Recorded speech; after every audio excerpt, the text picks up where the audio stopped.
আসসালামু আলাইকুম, সবাই কেমন আছেন? আশা করি ভালো আছেন। লক্ষ্মীপুরের রান্নাঘরে আপনাদের স্বাগতম। আজকে আমি ময়দা দিয়ে গুলগুলা বানাবো।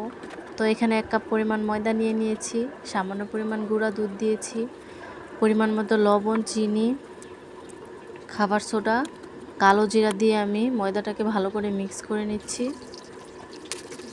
এরকম করে নাস্তা বানিয়ে বিকেলে বাচ্চাদের দিবেন, বাচ্চারা পেয়ে খুবই খুশি হবে।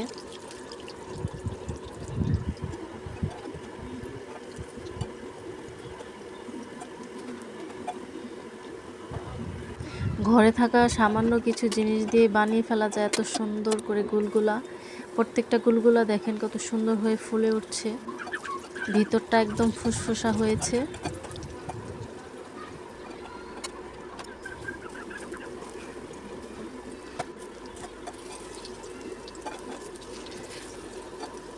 ধন্যবাদ আপনাদের। আমার ভিডিওটা আপনাদের দেখার অনুরোধ রইল। আজকের মতো আমার ভিডিওটা এখানেই শেষ করছি।